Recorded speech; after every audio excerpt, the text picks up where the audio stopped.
What's going on, guys? This is Passion. Gonna be streaming a clan war between Psionic Aftermath and Perseus. We already in the lobby, just waiting for the players to ready up.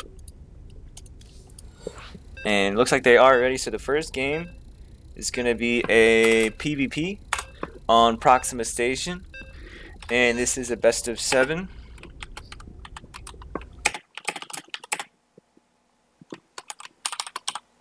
Oops.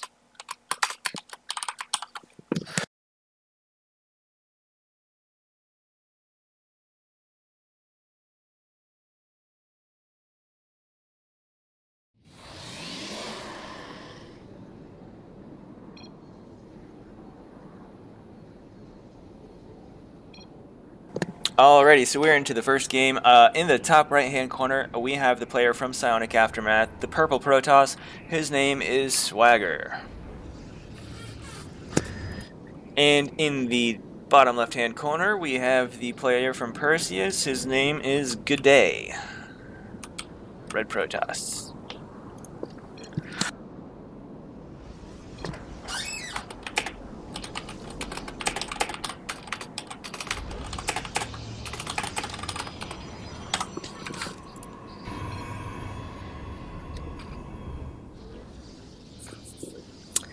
By the way, if y'all can let me know if there's anything wrong with the stream, like the audio levels are bad or anything at all, just let me know and I can fix that immediately. There's no delay on the stream.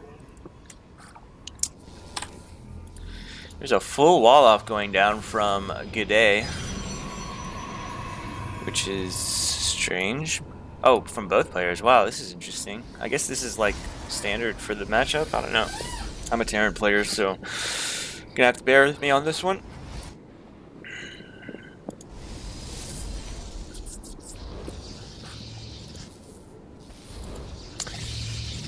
Both players going for their cyber core around the same time. Swagger's is just a hair faster.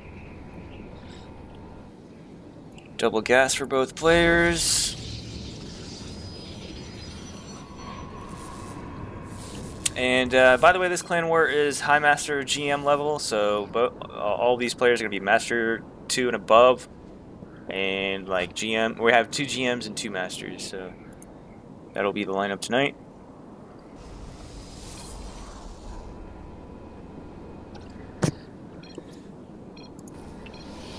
Man, that pylon's getting shields already all gone, so.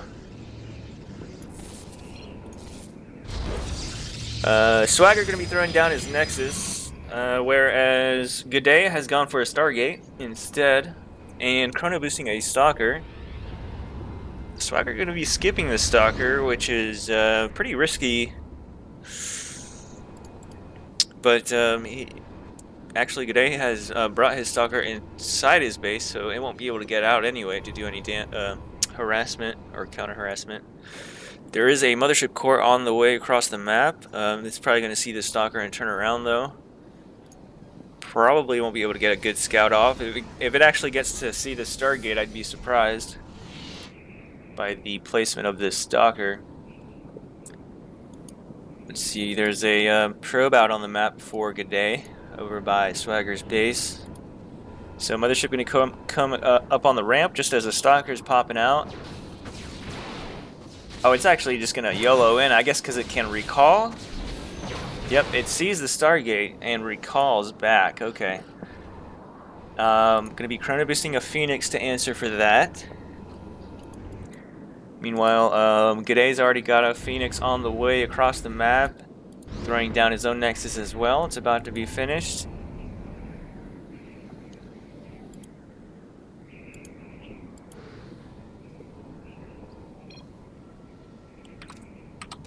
Sees the Stargate for Swagger. Sees the expansion. He's got 2 Phoenix out now. Got his warp gate finished.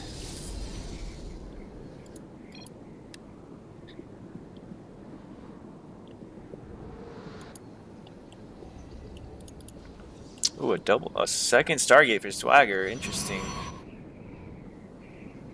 And this gets scouted as well, so G'day has a full knowledge of this. Okay, both players just mirroring each other all the way across the board. Both players going for a double Stargate.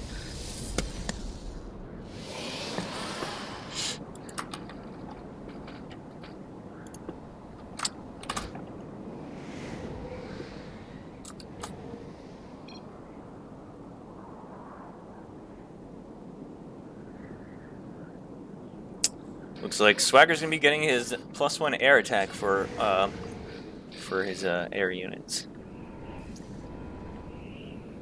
Oh man, 5 Phoenix just kind of doing a little flower thing there. Definitely outnumbered. If you get caught out of position with these Phoenix, you're gonna lose them all because there's no running away. I mean, if you get jumped, like if the enemy jumps on top of them, you can just fly at the same speed, and they fire while moving. So whoever has the most Phoenix at that point will win the fight. Oh well, I guess upgrade come into play too. So right now it's 7 Phoenix for Swagger and 6 for G'day, although he has a second Stalker where Swagger only has 1. Both players sitting dead even at 46 probes.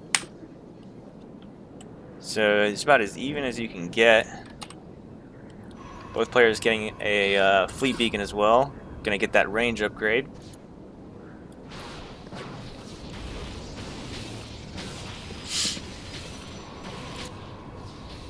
This is a style of PvP I have really never seen before, I'm going to be honest. This is pretty strange to me.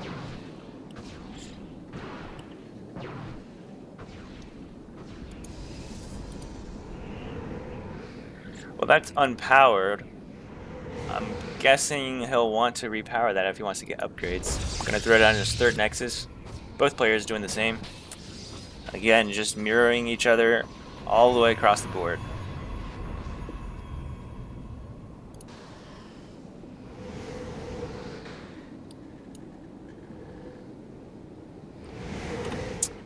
$12 Phoenix to 12 Phoenix.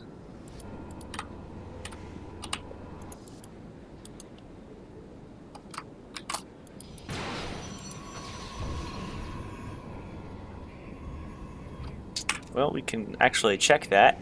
It looks like average G'day is actually faster. 300 APM to 160 average.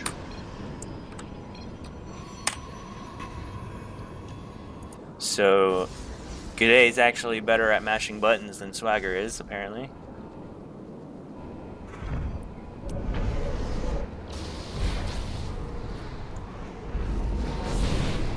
Going in for a poke here. Oh, yeah, that's a Swagger's oh, I think they both have the range upgrade at this point. I was going to say, I think Swagger might have the range, where G'day did not, because his fleet beacon was much later, but I think they're both finished now.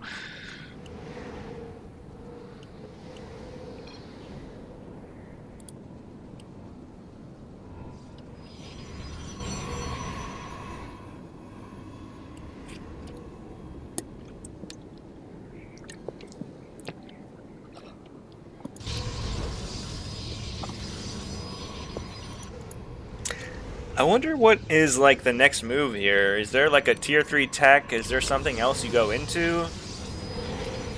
I feel like whoever will stop making Phoenix and start making like something else, like carriers for instance, are just gonna get wrecked, because whoever like keeps making Phoenix will obviously be able to counter any carriers that get added into the mix. I mean, there's not really any other anti-air that you can mix in with this, besides I guess Archons.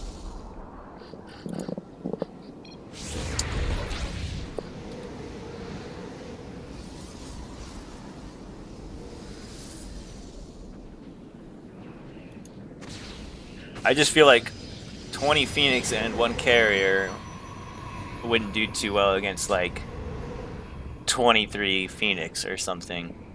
I feel like that carrier could get focused down pretty easily, and then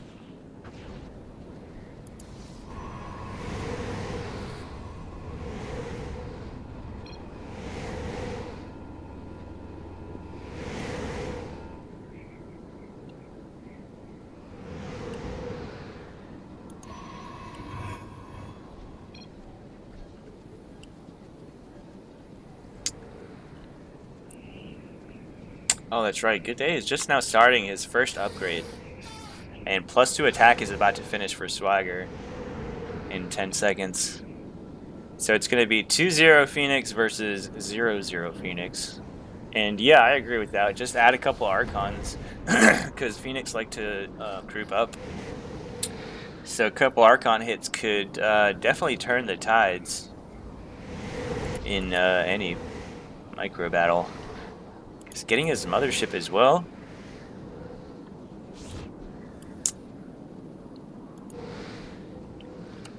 Guess I can zoom out a little bit now. Both players getting a mothership or already have one. Oracle here. I wonder what that's for. For Revelation, I would assume. But thinking, I'm not sure which is faster. I think the Oracle might be a hair faster. Or no, the Phoenix is probably faster. I have no idea. Sorry, just rambling. This is a pretty uneventful game. It's just both players just kind of massing up air units. I'm doing the best I can though.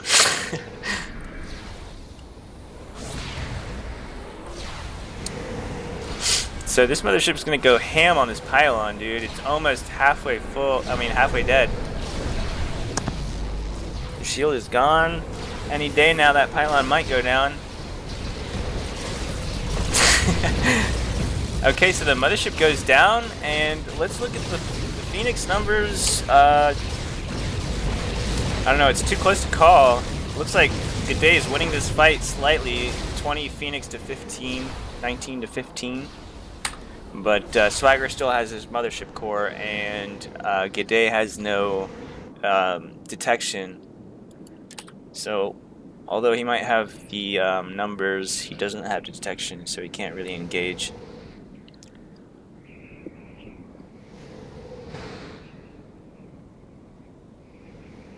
Oh, might be able to pick off some probes here.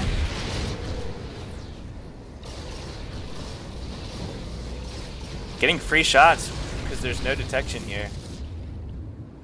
But does get 3 probes, so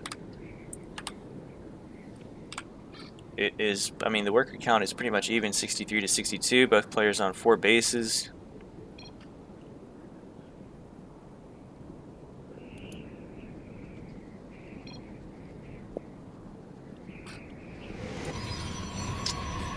Yeah, but like we said, the upgrades are in Swagger's favor, so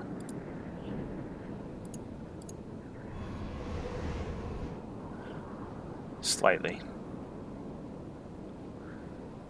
Swagger has +3 attack, whereas Good Day only has +1.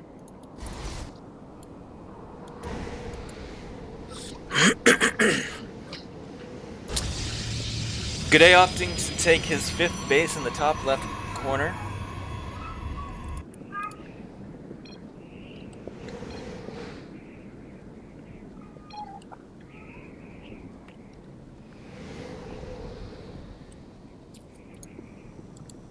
Proxy pylon up here, probably just for a spotter.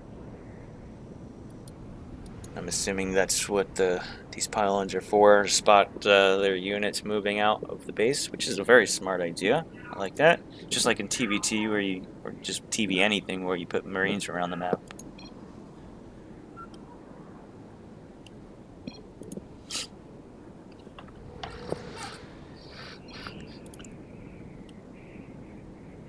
I don't know what the end game here is. Just max out on 3-3 Phoenix. So carriers are starting to come out for Swagger. So he's up to 4 now, and he does have +3 attack. So I think, and army supply is pretty much even. I think Swagger wins a straight up fight just because of the upgrades, and he's up to a decent amount of carriers at this point.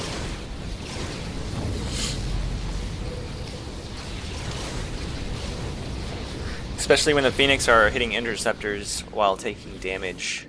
Not a very good sign.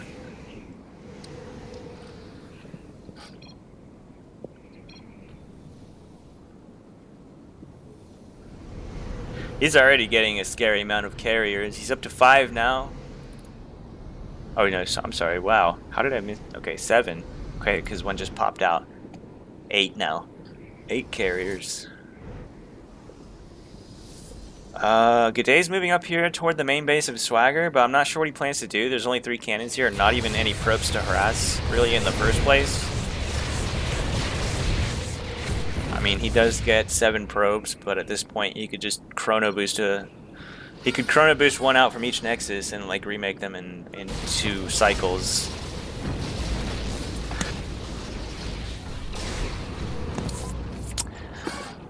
Swagger is starting to get to a real scary amount of carriers.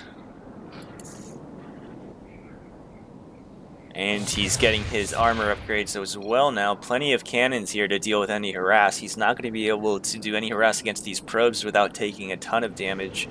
So he's going to scout around to see these other bases. He's going to see this one. He might pick off a few probes here. At this point though, Swagger's already maxed. And I think that Swagger just has the better army. So he would, I mean, good day, like, he would have to trade his whole army and then just chrono boost another army out as fast as he can, as many Phoenix as he can, and hope he can like have enough to finish off the carriers, since they kind of take a long time to make. Phoenix build time is much faster.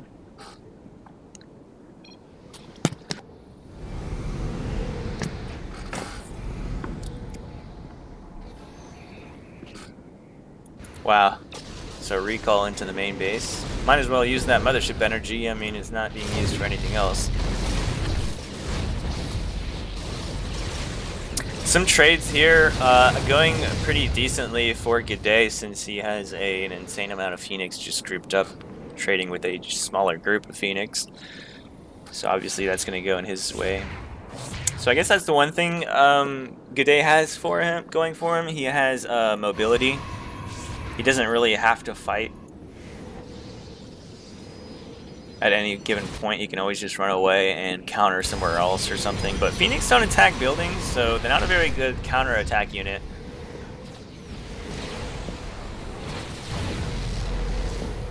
Yeah, let's look at this carrier count. 16 to 5. And I guess the Phoenix are trying to pick off carriers one by one as they pop out in the main base. But meanwhile, his whole main base is dying. Or his expansions, at least. Which I guess it would be more important at this point, because you could always just remake Stargates at your expansions if you went for the main base. So 3 Nexus going down so far. And G'day is trying to catch up on carriers back in his main base. But he's so far behind on upgrades still. Okay, well actually +3 is about to start, but I'm pretty sure, I think Swagger has he has +2 armor as well. And G'day has no armor at all.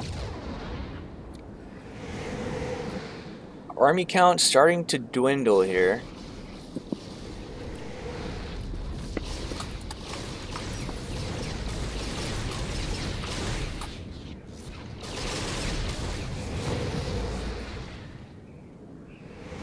I want to see what he does. So the carriers are over here making their way to the main base.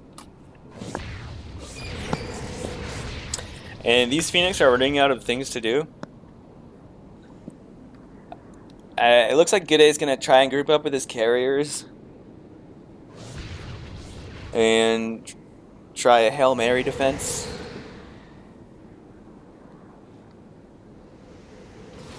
Oh, yeah.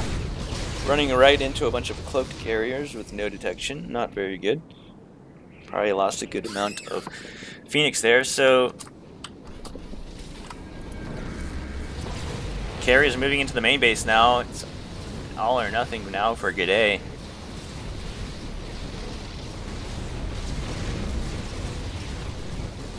As a matter of fact, okay, G'day was actually ahead on army supply there, but it's starting to even out now, and actually now Swagger is far ahead. 67 to 30 army supply. And yeah, G'day will just GG out. So clearly I think the upgrades were a major contribution to Swagger's win right there. And he will put the first point up on the board for Psionic Aftermath.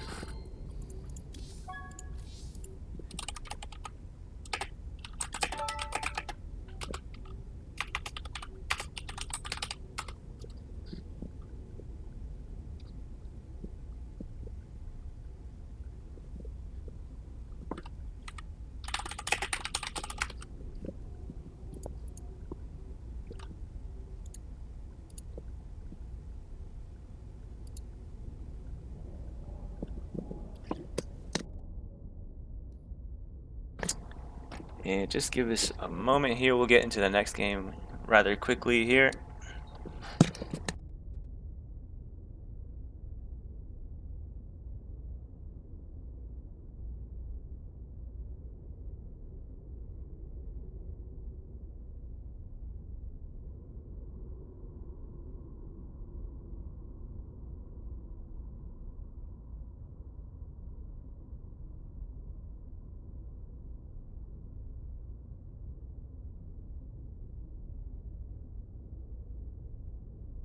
It is only going to be a best of 7 tonight, by the way. 4-player lineups.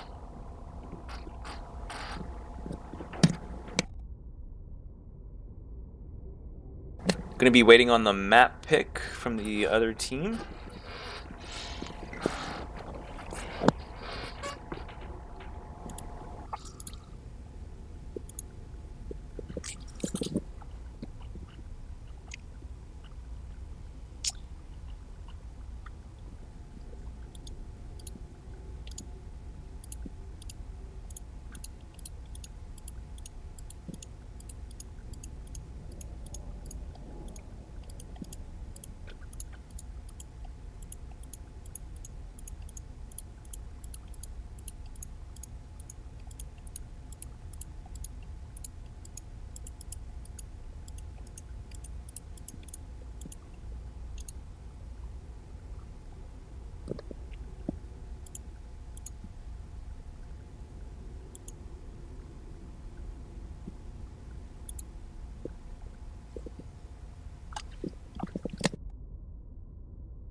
Sorry for the delay, guys. Just waiting on the other player to pick a map.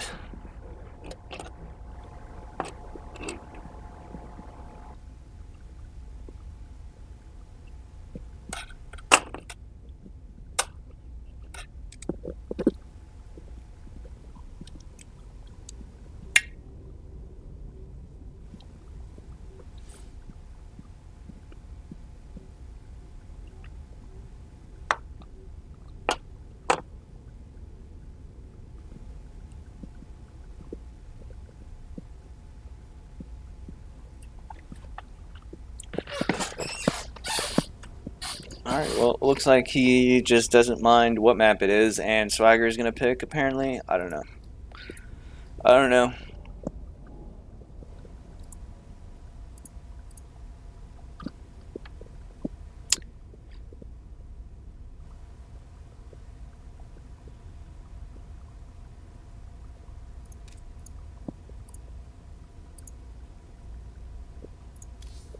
So it is going to be a PVZ. I know that much.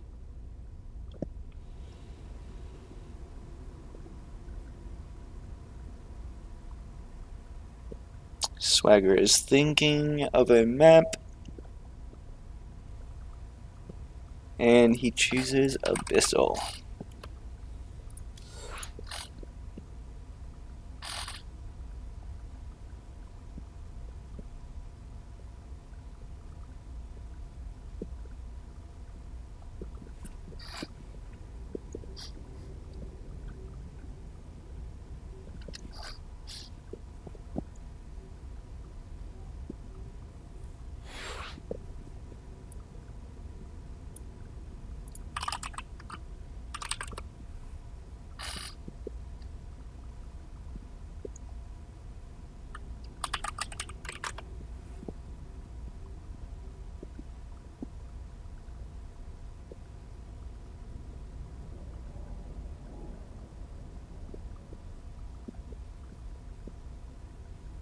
We're in the lobby. It's all set and ready to go. Just waiting for Fatal Bunny to ready up.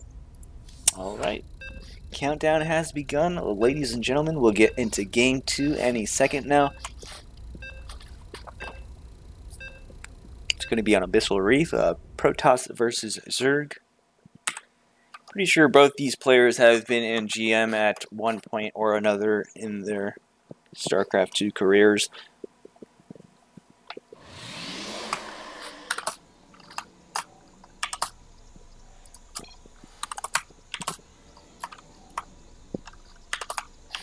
Just fixing the score there for a second. Alright, so in the top left-hand corner, we have the new player coming out from Perseus. It is the Red Zerg. His name is Fatal Bunny. And in the bottom right-hand corner, we have the purple Protoss showing us some superior Sky Toss PvP action last game on Proxima. This is Swagger.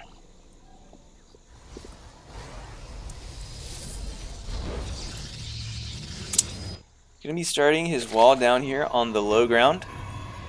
Looks like there's a hole there for like a zealot or something. Sending out an early drone scout. Oh, is that a proxy hatch? I don't know how common this is, but it's not very common in TVZ. I know that. And it's scouted immediately by the pylon. So he knows about this. He's actually just gonna send probes. He's not having any of this. He's like, no, dude. No, we're not going to do this.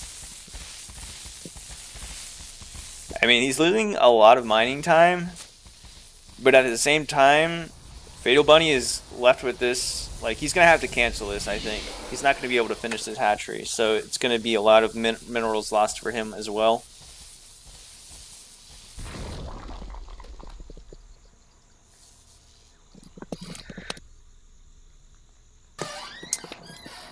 Oh, is he going to do it again? Oh, he's going to do it again. And it goes right back up. But the Zealot is here now.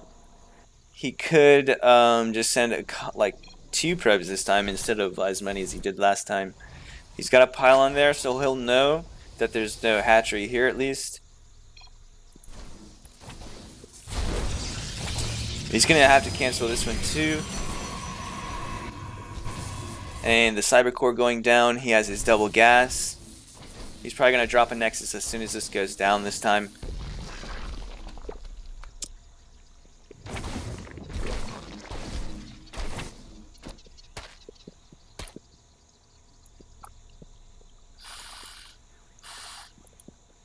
He has a probe on the other side of the map, so he will try and scout to see if Fatal Bunny has a hatchery somewhere else on the map.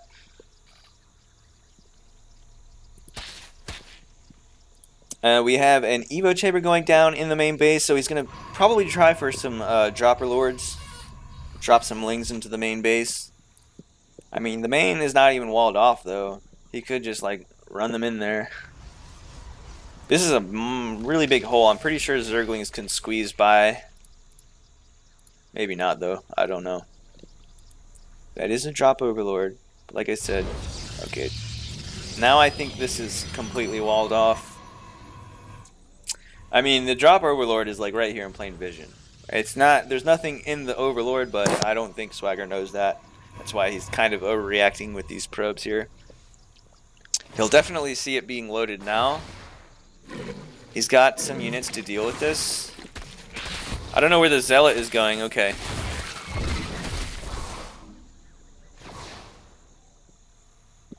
Still no Nexus, but the second hatchery has gone down.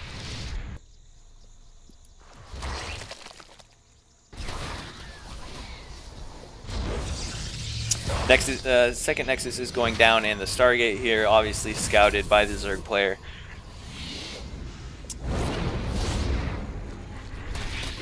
More Zerglings being dropped into the main base. Actually, a scary amount now, up to 12 Zerglings.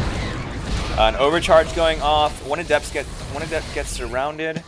2 adepts out now. Oh, doesn't get the kill on that adept. That's huge because it's gonna get some extra shots off now. He could have killed that and probably would have been able to get more probe kills or something.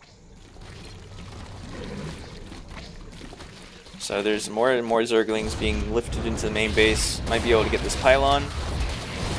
But Swagger basically has enough units now to deal with little bits of Zerglings coming in, and like should be fine at this point. And Swagger does know that Fatal Bunny has taken his second hatchery now. He has vision of that hatchery. More and more Zerglings streaming across the map, but I don't think that he has enough to do anything yet. I mean, is he going all in? Or, I mean, it looks like he's going all in. He's not building... Okay, now he's building drones, so... He's building Zerglings when he knows that he has units in the main base and he has a full wall off at the front.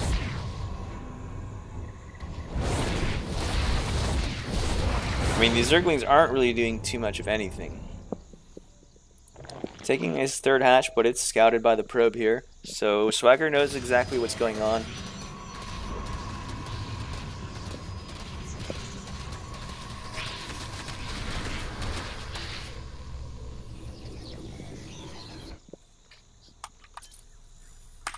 Two probes have been killed in all this. Roach Warren going down for the Zerg player, and his lair is starting. Let's look at the worker count. It's 28 to 34 in favor of the Protoss, so Swagger's a little ahead on economy, I guess. But once this third hatchery gets up, he'll be able to drone up and catch up in no time. Oh wow, he's going for 3 Stargates. Swagger has 3 full Stargates now. He's making, like, he's going up to 5 Oracles and starting Phoenix production. I guess Phoenix will probably be to, like, clear out overlords around his base. Let's see, does the Zerg know about this? Yeah, he has seen the Stargates, which is probably why he went up to Lair. He wants to get the Hydra Den. And that's exactly what this Phoenix is doing. Gonna start scouting around the map to make sure these overlords don't get any more of a scout off. Zerglings running around the map. Got pretty good map control for the Zerg. Third hatchery's up now.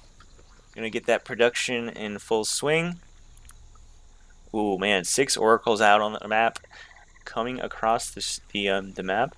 There's only 1 spore here and a queen. I feel like the oracles could definitely focus that spore down and that queen, and still have energy to kill more drones.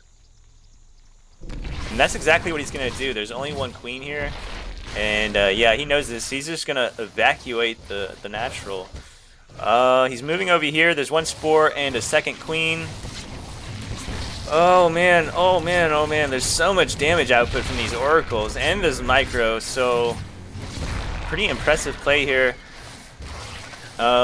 Keeping all the oracles alive, and like the damage output from these oracles are insane, and there's still so much energy on some of these oracles. There's still like, one of them has like 100, one of them has 50. Queen's gonna go down. Hydra's out now. They're probably gonna die too. And only loses 1 oracle in all this. Still has energy to probably kill that Hydra too, but he's just gonna fly back and probably take care of some stuff at home, whatever he's doing. Gonna try and look like he's gonna take this pylon out to take his third. More and more oracles coming out. This is pretty insane, but you know, oracles do an insane amount of damage. It can snowball out of control pretty quickly.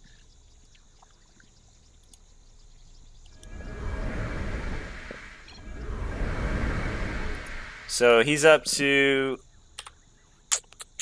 11 oracles. Sport Crawler just now going back down in the natural, but Swagger is moving back in now. So let's see. I mean, Fatal Bunny has about like 7 Hydras here, and he's just gonna leave the game. So yeah, like I said, that just snowballed out of control really fast. Obviously, Fatal Bunny wasn't prepared for that. And Psionic Aftermath will go up to 2-0.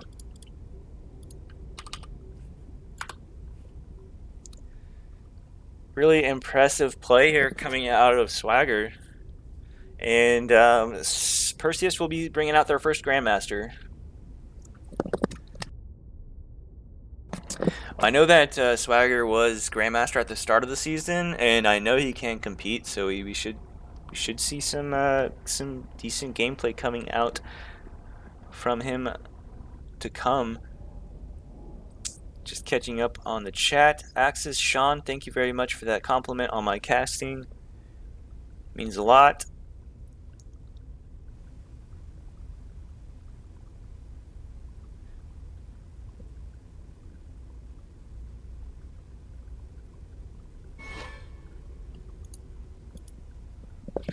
He said he was Grandmaster for 4 hours. Hey man, that's more than I've been Grandmaster for.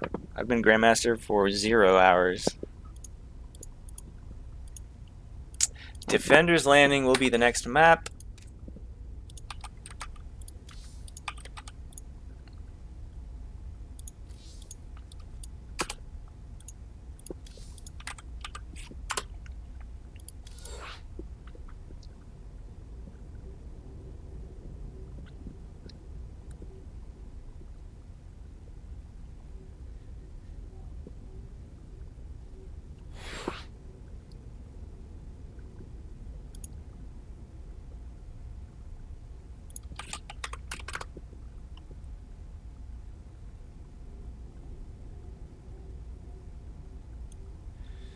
Alright, let's see. I want to see some Terrans. Come on. Oh, it's another Zerg, I think. Yep, another PVZ, but that's alright. We've got another PVZ. It's going to be on Defender's Landing, so it's a very, I think it's probably the smallest map in the game. Both players are ready, so we're going to get this next game started.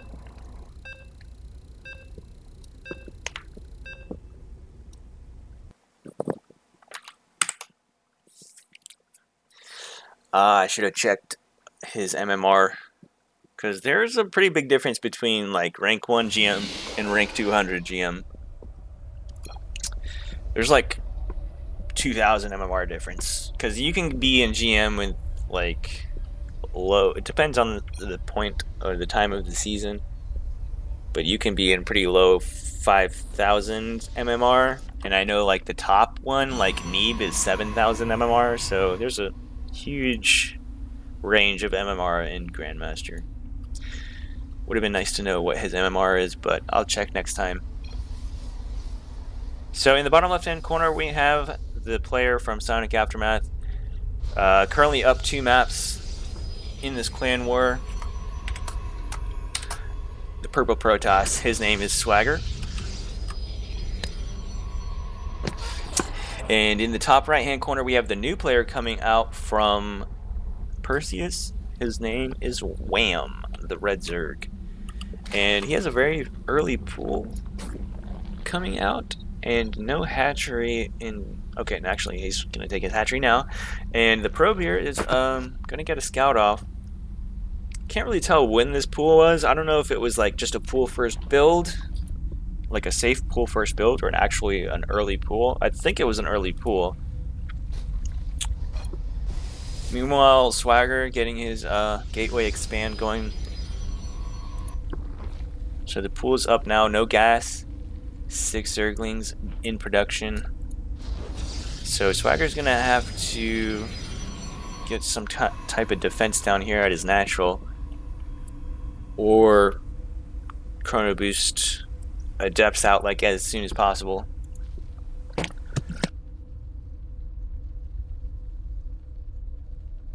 There are no more Zerglings in production, so I don't think he will continue with this. There's a chance Swagger can, I'm pretty sure he'll be able to save the Nexus.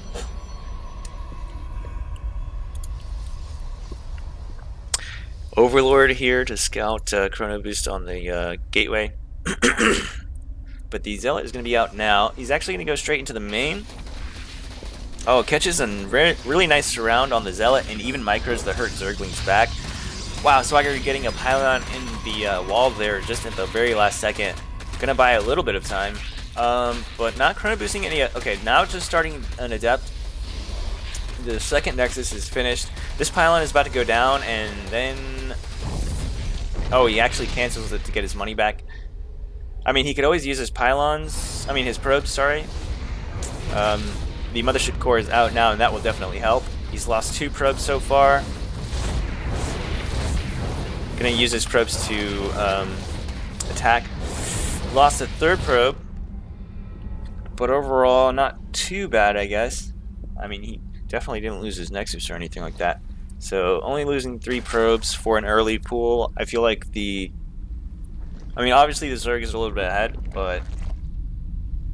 I mean, it's not like a hatch first build or anything.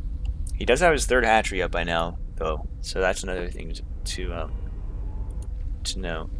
He's going to have 3 hatcheries worth of production. Adept Glaives on the way. Second gas on the already up and running for Swagger. Worker count 27 to 34. Obviously Zerg is in the lead. Throwing down 2 additional gateways. Can't go wrong with adepts. I mean, they're pretty much good against everything in the early game.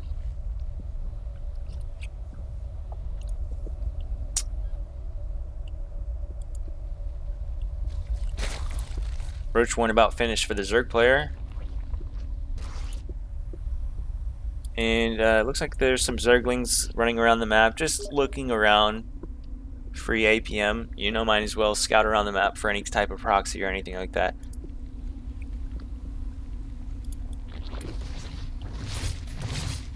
Gonna start hammering away at these rocks here. Yeah, I did not know this, but all of these rocks, I think... Okay, never mind. I thought these rocks fell over, but they don't. It's just these that fall over, and these to block the path. Roaches are on the way now for the Zerg player as well as his lair, but it looks like Swagger's gonna be moving out with some adepts.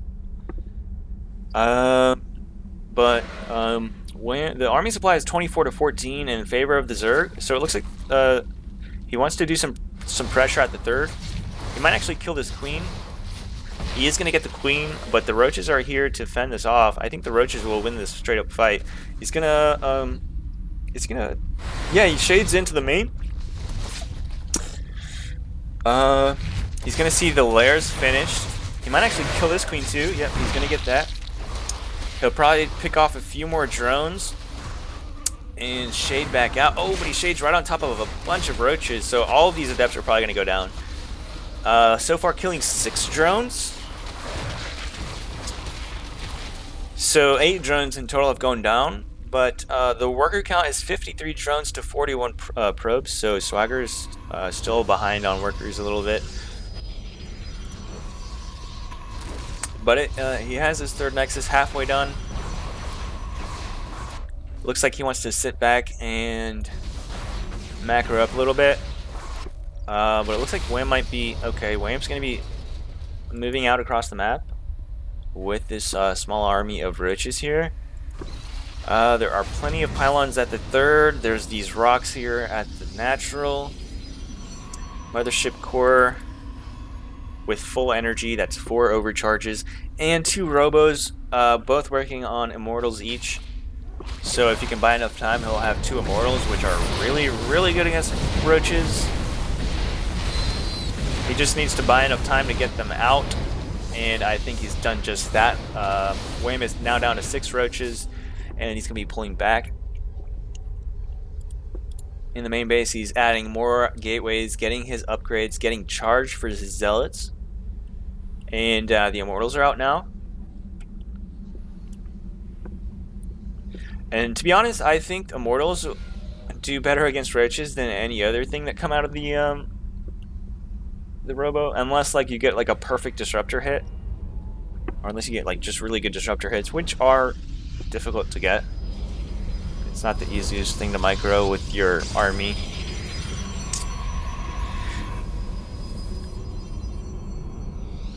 I'd rather have like some immortals and 1 disruptor than like 4 disruptors, because immortals guaranteed damage. But yeah, you are right on that, McPuppy Paw. These immortals are in a very risky, like vulnerable position. Zerg's got his 4th hatchery up now, and already like fully saturated pretty much too, so the Zerg's economy is going to be balling here in a minute. Starting his upgrades as well, getting a Hydra done. A Hydra upgrade almost finished.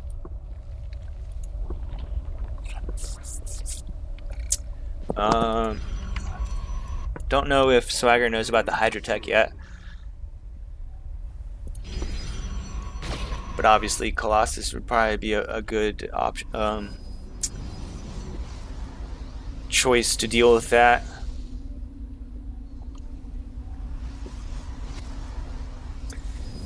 It looks like Swagger is kind of anticipating a big attack here, the way he's got his army positioned.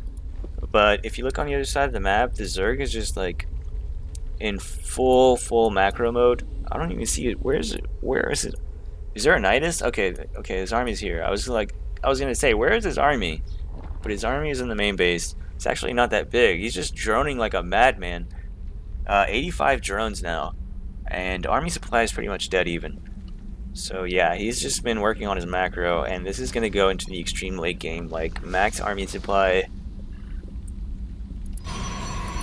And I mean, you can tell Swagger was anticipating like some big attack. He's just now getting his 4th, whereas the Zerg player has already got his 5th hatchery finished. And a macro hatch in the main. Okay, so Swagger's actually got a warp prism here in the main base of the Zerg player, warping in some adepts. This will be decent if he gets some good Zerg, some good drone kills. Gonna be, he actually didn't really have to shade those because there were no units up there. But, you know, still got some decent drones, 8 drone kills, so pretty good. Pretty good damage there. Muta's flying in now, into the main base, gonna kill all these probes. There's actually, like, no defense here, no cannons or anything to deal with this. Not even any, like, real anti-air defense in his main base, so he's pretty much no cannons at any of his bases. Warping in 2 stalkers. But yeah, there are 2 stalkers versus like, I don't know, 12 mutas or something, so not going to do too well. He's going to go for an all-in attack on the other side of the base. And the mutas might actually have, yeah, the mutas are coming back home to deal with this, because he has a pretty decent army here, and gets a beautiful storm on the ground army units. But there are so many Hydras to back this up, and storms on all the mutas are almost dead now. But storms are really good units. But like I said, Swagger was anticipating a big attack on his 3rd when it didn't happen. Wham was actually back home just droning up and macroing, and yeah, he just had the numbers right there. Also, Swagger apparently didn't scout the Muta tech, and was a bit surprised by that since there was no real anti-air from him. So that will put Perseus on the scoreboard 2-1 now.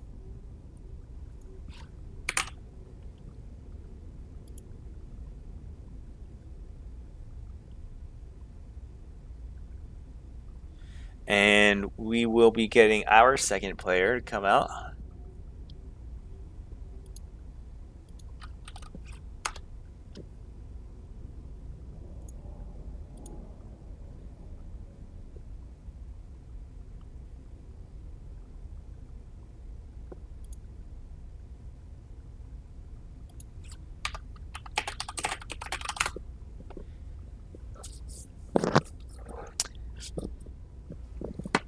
So, looks like we got a Zerg player coming out for us. Just give us a moment while we get the map pick, and we will get into the next game very shortly here.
All right, so we do have another player coming out for Psionic Aftermath. Sorry about that.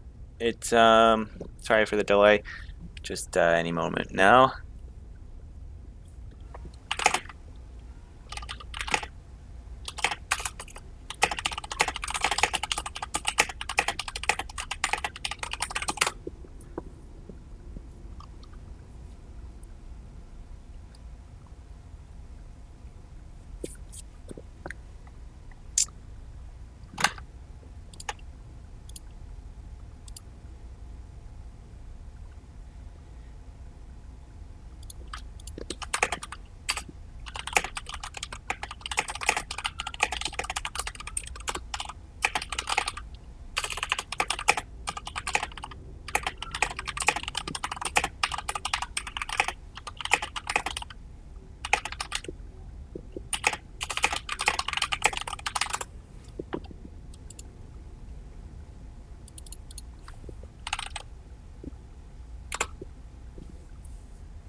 We're having trouble finding. I mean, we were having trouble finding a next player because we had like two different people that were supposed to play but didn't show up. So we've got a third player. He's just finishing up a ladder game. He said just 2 minutes, and that was like 3 minutes ago. So it should be any moment now. I'm sorry about the delay. But yeah, we did just kind of ask this guy to play last minute, so it's understandable. You know, not gonna pull him out of a ladder game. Just just another moment here.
Again, sorry about the wait up, guys. Should just be another moment.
Alrighty, he is here. We are good to go.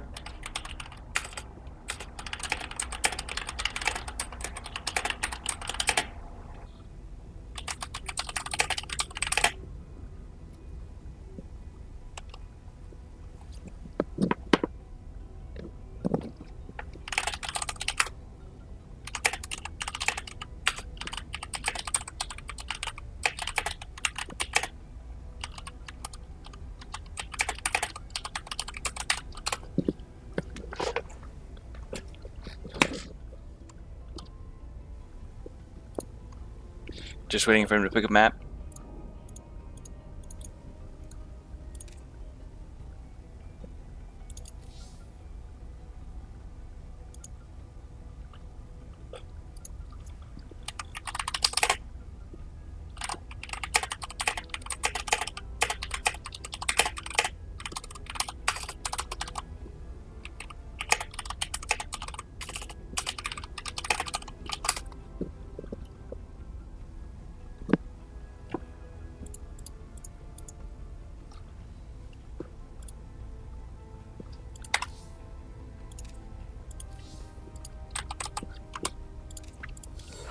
Ah, shit. Wait. I mean, I didn't say that. I'm sorry. I said...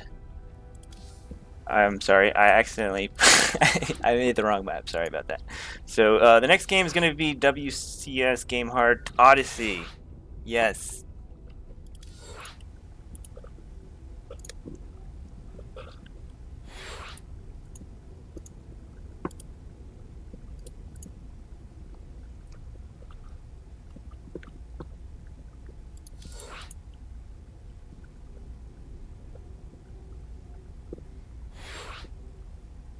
Alright, so it's going to be a Zerg versus Zerg on Odyssey. Sorry for the hold up here, guys, but we are getting underway as we speak, or as I speak, as you listen to me speak.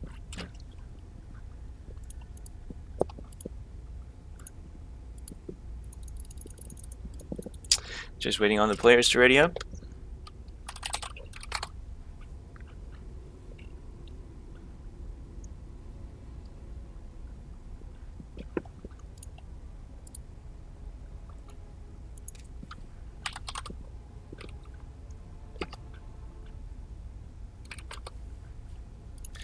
Alright, we are underway. Countdown has begun. Oops. Hotkeys acting janky, but we are good to go. So this is our second master player versus their first grandmaster player. Score is 2-1 in favor of Psionic Aftermath. And we are getting into this Zerg versus Zerg on Odyssey. Bottom right hand corner we have the blue Zerg from Perseus, currently up one map. His name is Wham. And the new player coming out of Psionic Aftermath chose Odyssey for his map pick. The red Zerg, his name is Android.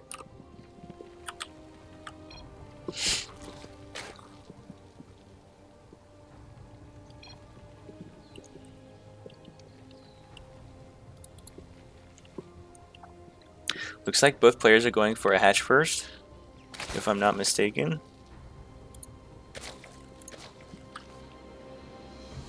Yep.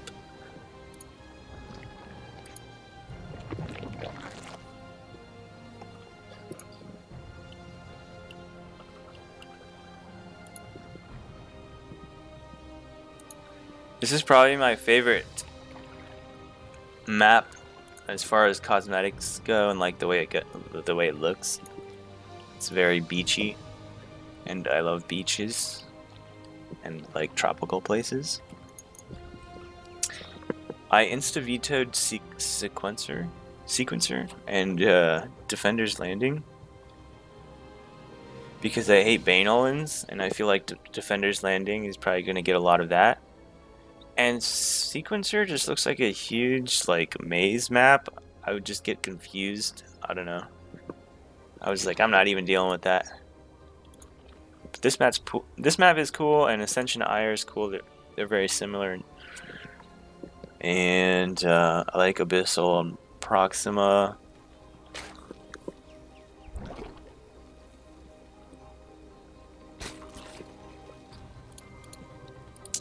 Both players have their pool up. And Wham's going to have his metabolic boost a hair faster than androids.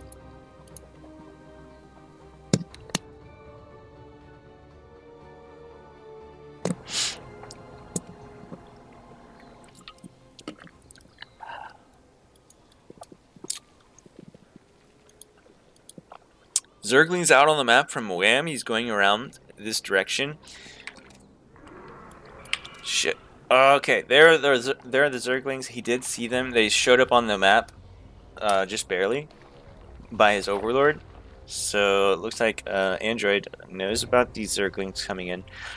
He has 4 Zerglings in production and 2 queens here. He should be totally fine. Baneling nest halfway finished. It gets scouted. No, excuse me, Bane nest just now going down for Wham. And both players taking their third exactly at the same time, it looks like. But Android opting for this middle position, whereas Wham's looking to expand toward the top right. And it gets scouted by these Zerglings, so they're going to do a little bit of harassment toward this hatchery, but they'll have to turn around because of the defending Zerglings here. Oh man, this queen is going to get kind of caught out of position and probably won't go down, maybe? I don't know. Oh, okay, it does go down barely. But he lost all those Zerglings, so I don't know if it was worth it. It looked like there was about 6 Zerglings. I think it's about an even trade, I'm not sure, but... So Android's going to be moving out across the map now. He has a decent amount of Zerglings and Banelings. Both players have a decent amount of units here. Actually, Wham is ahead on army supply, 24 to 18. Android's got 4 Banelings here. Wham has 3 of his own.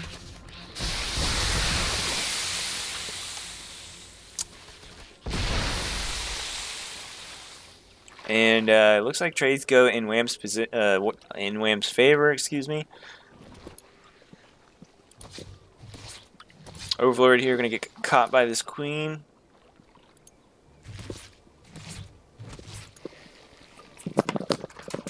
And 6 Banelings in production right outside the 3rd base of Android. And he has some Zerglings moving out, but they're not going to see these Banelings morphing. They're just going to miss them. Just barely missing them, actually.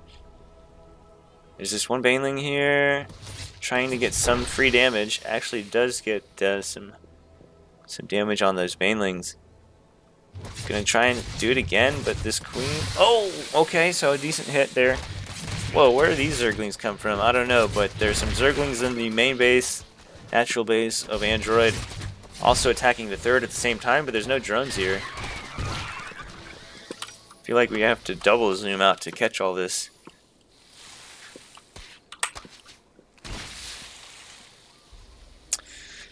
Not too many drones going down on either side, 4 and 2. But Android is actually way ahead on workers, 42 to 30. And Wham's army supply is dead even. They're both at 23, 22. Also, Android has some roaches popping out. So I have to say, Android is actually looking in the better position, since he's ahead on workers and he has better tech. Wham is going to be able to pick off a few drones here. So he's evening up the drone count a little bit. But I'm going to go ahead and take a guess here that with all these roaches, Android shouldn't take too much more economical damage. Oh, it just barely doesn't get that queen. So the queen's going to survive. Worker count still in Android's favor, 41 to 35. Army supply is actually heavily in Android's favor. It's 38 to 12. Like I said, he has plenty of roaches out. Roaches are really good for defense, and he shouldn't take too much more damage unless he just kamikazes some Zerglings to pick off some drones. So he's a possibility. Back home, Wham is getting his range attack upgrade for like roaches and hydras and stuff. Android's getting his roach speed. Wham's got some roaches of his own at home. Worker count is now pretty much even. Wham's brought it up 47 to 48.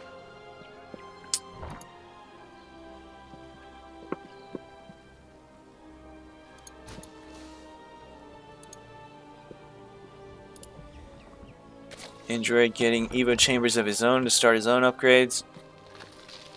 Morphing in some Ravagers as well. I wonder if he's going to try and go for an attack.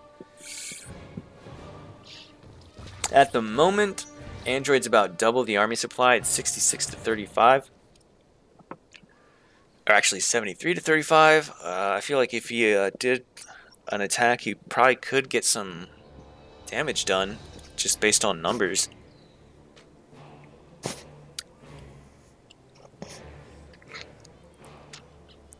And he is moving across the map. Just as this is happening, army supply is now 90 to 60. And I'm not sure if Wham even knows this is happening because he didn't have any overlords really in the way, in the middle of the map to spot this army moving in. And he's caught a little bit out of position. All these vials not going to really land on anything. A couple of his roaches are not in the fight though, attacking buildings, or I'm not sure what they're doing. Only using half of his army, but still trading out pretty decently. At the same time, he has Zerglings at the third base of Wham doing damage at the Spinecrawler. So, yeah.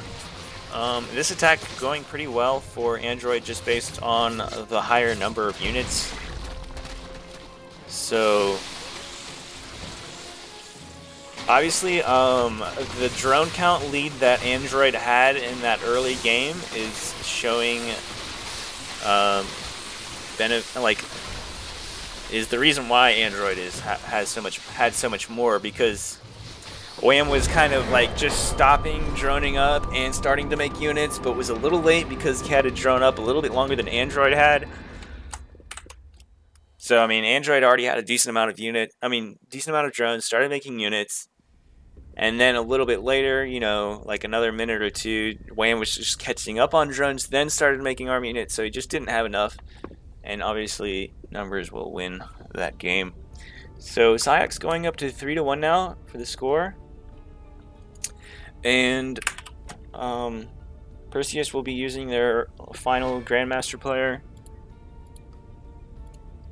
which I believe is another Zerg player.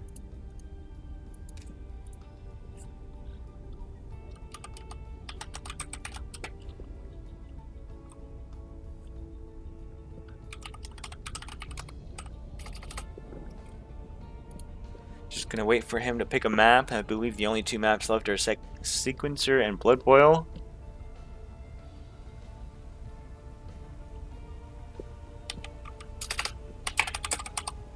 Oh, and Ascension to Ire, right? Yeah, Ascension to Ire is also not played.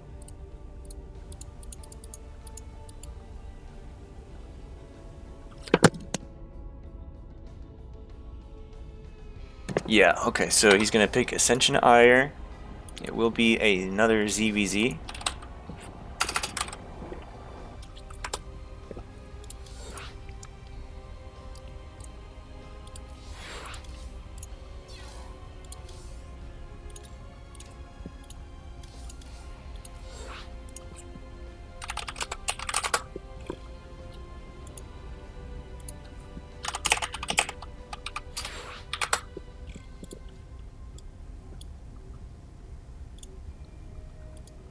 We are in the lobby, just waiting for the players to ready up.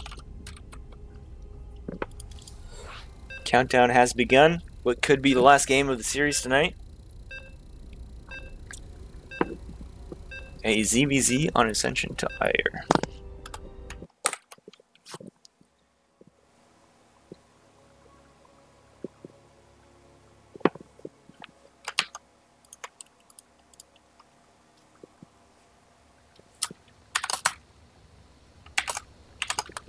Score is 3-1 in favor of Psionic Aftermath, and in the bottom right-hand corner, we have the new player coming out for Perseus, trying to see if he can bring it back. He will have to kill 3 people in a row to get this back in a win for them. It's a yellow Zerg in the bottom right. His name is Data Miner.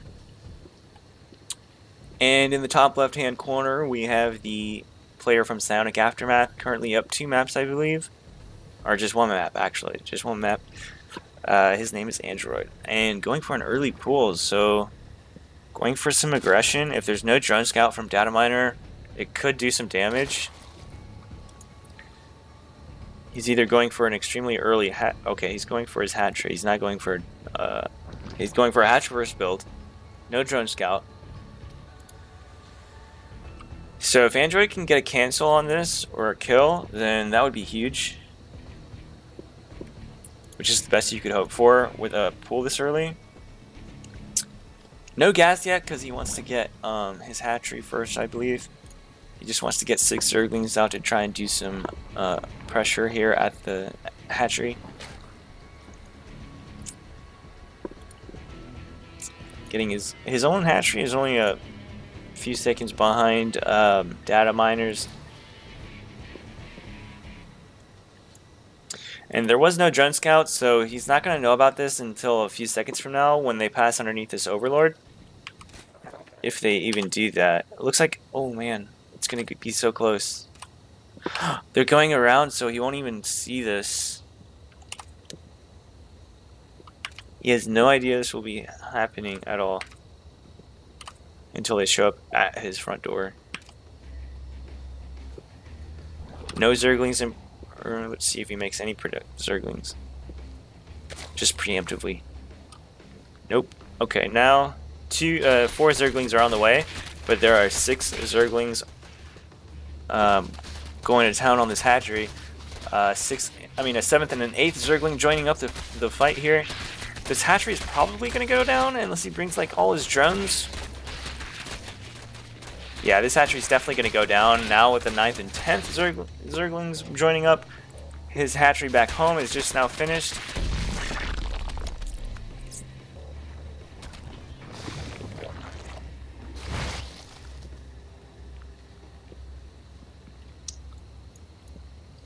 And in the main base, he's building a baneling nest and a nice little wall here.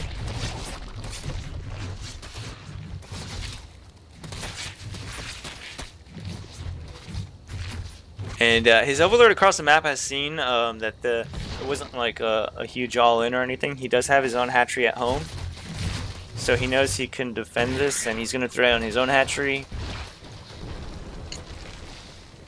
He's got a spine crawler, so he should be okay. He's probably going to just be droning up nonstop, or he might actually go for a counterattack. Looks like that's what he's going to be doing. He's making 8 more Zerglings. And his army supply is 12 to 10, so Android's got a few units at home. He's got his own spine crawler and some banelings, which are going to be huge. Obviously, with some good bane hits, he should be just fine. I think Android's going to be totally fine for this counter aggression.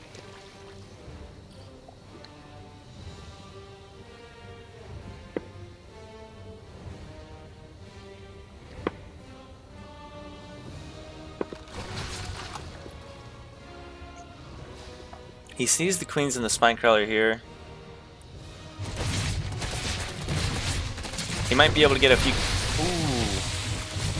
Ooh. Pretty decent trade there on the banelings, but there's only 1 baneling left here for Data Miner. He's gonna go into the main base. He's gonna get some drone kills. He's gotten 5 so far, 6. But Android's still ahead on workers. He's 22 workers to 19. He's had his second hatchery up longer, so he's been able to get more drones out. More larvae equals more units. Worker count is pretty even, though. It's 23 to 22. Oh, it's still banelings getting more drone kills. 22 to 26 now, so Data Miner is in the lead slightly with the drone count. But the army supply is 14 to 4. Android's just droning up now. He's now in the drone count lead, 28 to 25. Wow, Data Miner has his lair finished already.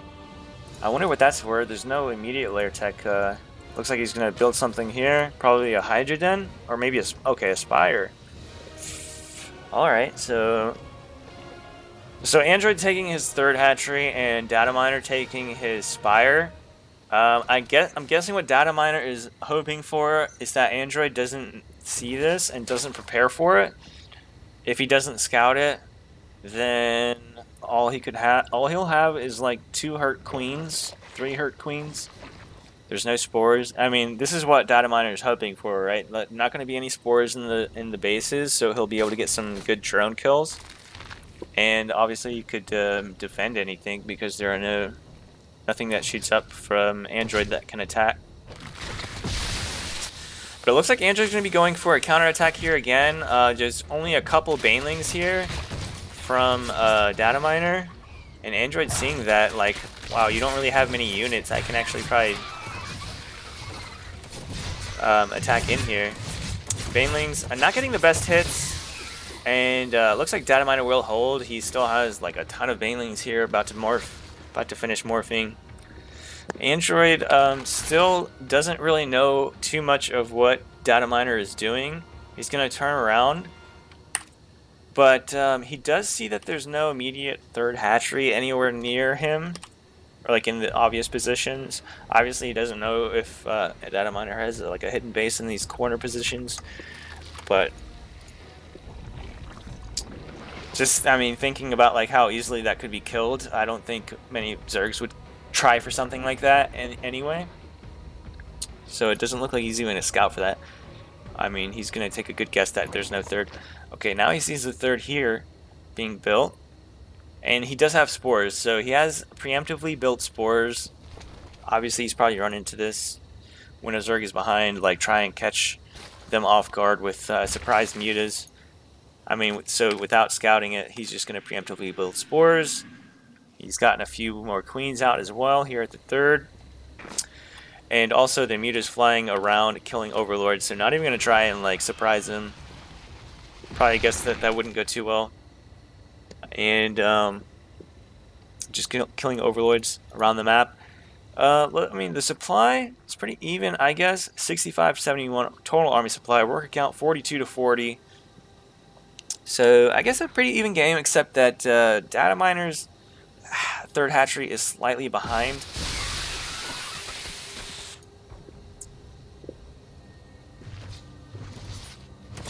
Mutas is flying around, getting a scout off, seeing what's going on, seeing all those queens in that position. And it looks like Data Miner is rallying some units over here by the third base of Android to possibly do some harassment here. But he's got 6 queens and banelings.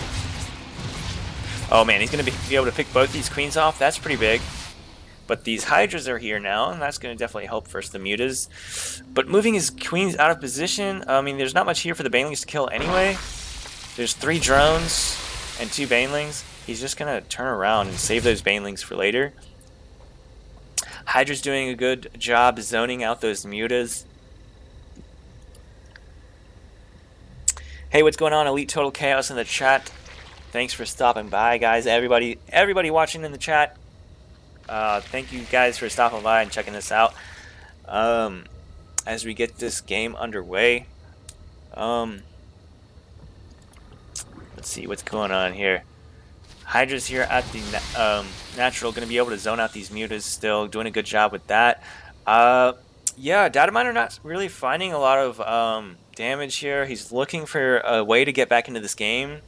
Since he was a little bit behind on the base, on the third hatchery, he might feel like he's a little bit behind.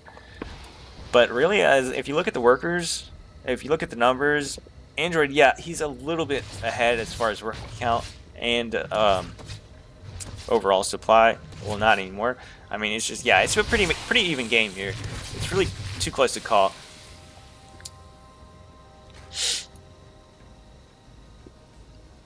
So doing some harassment, doing some distractions over here with Android's queens. He's gonna go in with Zerglings at the third, picking off some units out of position. He won't be able to do too much economical damage. He's just picking off some units and actually picking off these queens as well. So that's also pretty huge. There's some very good trades going for Data Miner. Very good strategic play here.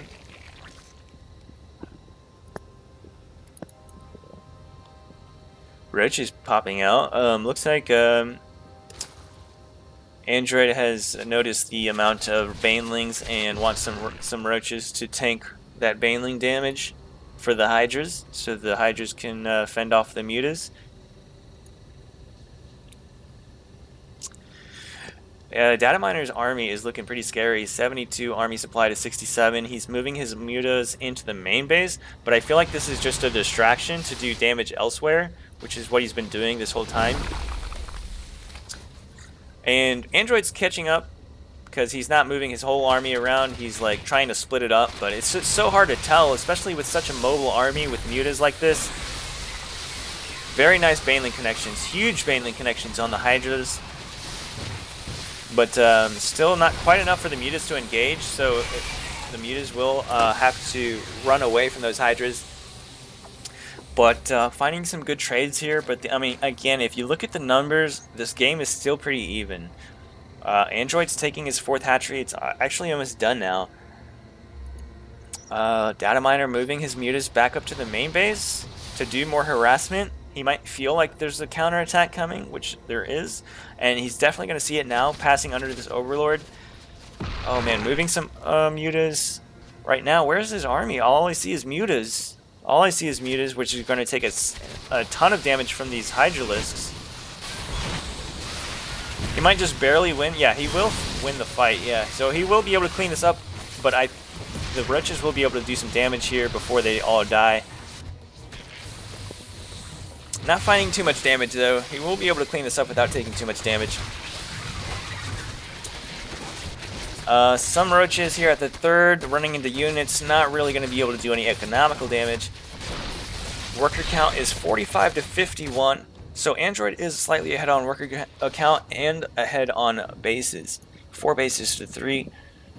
Still pretty even game, though. Very back and forth, very hard to call. Back home, Android making more Hydras. No tier 3 tech on the way yet. I don't know what he would want to get anyway. I mean, I guess a Viper's Parasitic Cloud? Parasitic Bomb? That might do well. But I'm not sure if it's all worth all that gas. He might just want to spend all of his gas on Hydras at this point.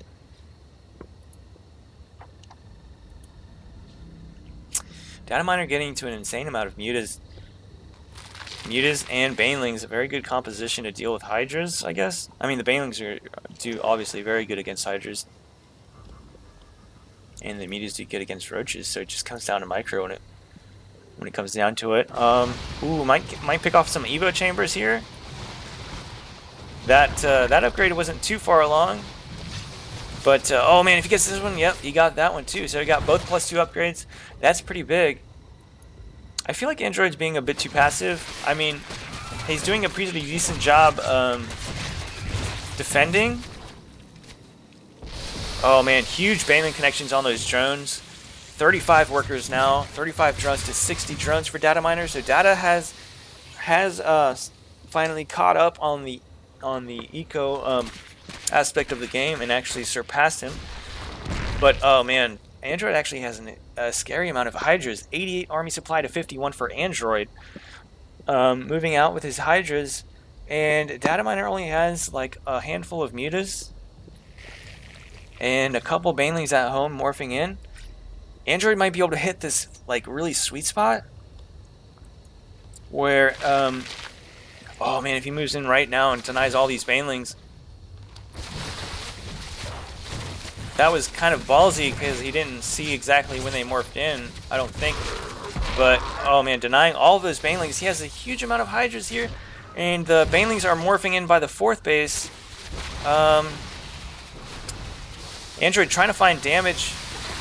Banelings are now here, and some pretty decent splits, but still they get some pretty decent connections. I think there are too many Hydras here. I think there are too many Hydras. If he had grouped them up, but some of them are like attacking the hatchery. It's still so hard to call. Okay, I think there's too many Hydras. And wow, and what a back and forth game. So Android will take it in the very end. It looks like he had just just slightly more Hydras, enough Hydras to turn the battle in his favor and finish out the game. So wow, pretty awesome ZVZ there. That was pretty crazy. That was a real treat to cast. So that will be the end of the series, 4-1 for Psionic Aftermath. I want to thank everybody for coming out to watch. That was a really fun clan war. We've got more stuff coming the rest of this weekend. We've got clan wars and we've got ATL. We're also signed up for All in the Nidus Team League that's starting up in a few weeks, and we've got the next season of CTL starting.